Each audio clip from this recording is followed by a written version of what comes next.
Good morning. It is December 6th and it is 5:50 in the morning. I know it's kind of late. I set up the camera this way because I kind of wanted you guys to see what my moat is looking like over here. My moat is floating and yeah, you can see the cars and the bikes right by if you guys ever want to see why I can't be walking around in the morning except walking around my building. How's it going? Thank you guys, everybody, for coming and visiting me today. Thanks for getting some energy in the morning. I just finished my mile and getting a little late start today, but better late than never, right? Yeah, see that? um, what's today? Today is Monday. Monday means we're starting a brand new week. Make sure you take some time to plan your weeks out today. I've got a lot of that done yesterday evening, so I planned out what I have to do this week, what some big tasks that I have to get done, what are some projects, projects, hobbies that I want to improve on. I also set aside time that I'm going to go visit friends and schedule that into my schedule as well. Yeah, so today's Monday. Get get into your pilot mode, set the course, and then for the rest of the week, we're in the plane, and you just stay on the plane. Don't jump off. Don't jump off mid-flight. Yeah. I'm thinking about something I heard yesterday called the Benjamin Franklin effect, and it's pretty interesting. The Benjamin Franklin effect is it's a cognitive bias, which means your brain leans one way, and then your actions would lean another way. So sometimes you're kind of fighting against yourself. So it goes like this. So Benjamin Franklin, one day he was in Congress and he was trying to pass something in legislation. And on the opposing side was this person that he really actually looked up to, but they were kind of adversaries. They didn't really like each other very much, but he realized that that person was someone of value in society, and so he wanted to be his friend, even though, oh, I almost got wet. Even though they didn't really like each other, he looked up to him, and because of that, he thought about something to do to the other person. And so I forget his name, but anyway, how it goes is Benjamin Franklin knew that this person, he had this wonderful library, and he collected rare books.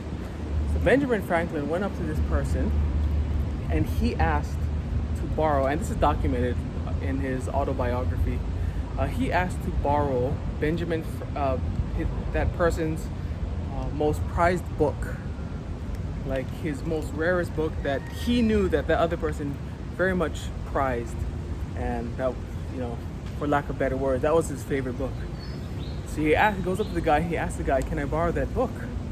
And the guy was kind of taken aback. He thought about it. He's like, "Yeah, I guess." So he lends him the book, and according to the story, Benjamin Franklin takes it home, puts it on a shelf for 2 weeks, just leaves it there, doesn't even open it, doesn't even touch it.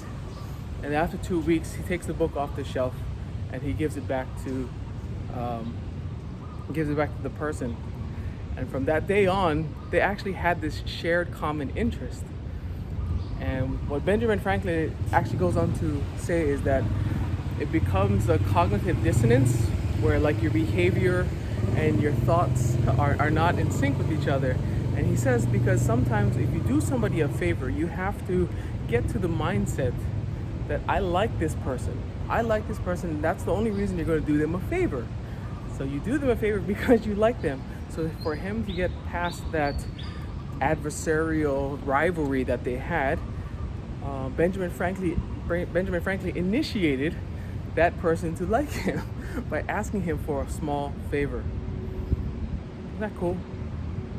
So the man gives him the book, and he says, "I'm doing this guy a favor, but why am I doing this guy a favor? I must like him." And so in himself, he convinces himself that he likes Benjamin Franklin. And in effect, after that, they have a really wonderful relationship after that fact. And so it's been called the Benjamin Franklin effect. And basically, it's asking for small favors of other people that are easy for them to do. Easy. Don't ask if so, especially if you have like a, what is that? A rivalry. If you have like there's a competition between you. You guys are friends, but it maybe not as close friends, or maybe semi enemies. Ask them for a favor, and what this talks about is ask them for a small favor, because if you ask them for a big favor, that's what I meant to say. If you ask them for a big favor, then what happens is they're gonna say no, and they're gonna hate you even more. But if you ask for something that they can do very quickly, very easily, it almost like it makes them like you, because by them doing you a favor, doing you a favor, they are convincing themselves that they like you, and that's hence why they're doing the action following. So I was trying to think of something this morning that I've been doing in my life that how can I, or how have I been using this Benjamin Franklin effect? I haven't thought of anything yet, but I just thought it was really interesting how sometimes we have that other side of us, like we don't want to ask for a favor, right? We don't want to ask for a favor, because if we ask for a favor, then we're going to be indebted to that person. So there's a little bit of this, like what's the word, maltol. I can only think of a Vietnamese word right now. But yeah, things don't add up. What's that word? I can't think of it. Whatever. Yeah. So we don't ask for a favor because we feel that we're going to be indebted to them. But actually, if we ask the favor, that us asking them the favor, it's almost like they're being invested in us a little bit. Does that make sense? So like you ask them, hey, can you send me a link to that website you really like? Okay, send me that link to a website. Yeah, I guess. So they send you a link to the website, and then all of a sudden, me sending that link to you to the website, like it makes you feel a little happier, or it makes you feel like, oh, hey, how'd that website go? Or did you get a chance to look at it? Oh yeah, I checked it out. Maybe you didn't even check it out, but by them sending you that link, you create a connection between you and that person.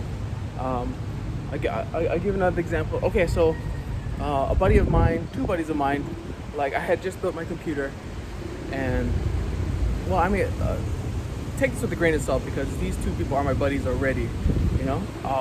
But I built my computer, and then I found really good deals on it, and so they asked me, hey, can you send me the links? Or two of them actually asked me, can you help me build like a theoretical computer? And I'm like, yeah, I enjoy that kind of stuff. And so we put the pieces together, we put the parts together, and from then on, like I always have something to talk about with them. He's like, hey, you thought about building the computer? How's that going? What's that thought? And there's a little connection because they asked that favor of me, which I enjoyed. Yeah, I was listening to Ryan Holiday's book called The Obstacle is the Way, and he talked about that. He talked about cognitive dissonance in our minds, and how by us doing favors, the Benjamin Franklin effect, by us doing favors for others, it actually makes us like that person. Even though we're doing the favor, it makes us actually like the other person a little bit more. And you can check it out on YouTube if you want. There's tons and tons of videos about it. But yeah, I thought that was a cool effect and cool thought. So yeah. Anyway, something to think about for your day. All right, you guys are amazing, awesome, great. Keep it up. I'm still flooded, and I'm noticing that right when I woke up this morning at 4:45, I looked out the window and I saw that some of the street was still dry. But by the time I made it downstairs, then the streets are flooded. And so I think at this hour, like right now, is the peak. I keep pulling out my theories about this. I keep pulling out my various theories about what I think is actually happening. But I think I've got something. I'm onto something. So about 5 o'clock hour, and so the high tide, the peak hour is shifting later. It's shifting later. So yeah, we'll see how long it takes for us to get down. But I mean, kind of cool view. You guys can see what I'm going through this morning. All right, love you guys. Aloha. Take care. Self-discipline, and get some new thoughts. Learn something new, and write it down. Get it out of your brains. Put it on some piece of paper. Digitally, something. All right, take care. Aloha.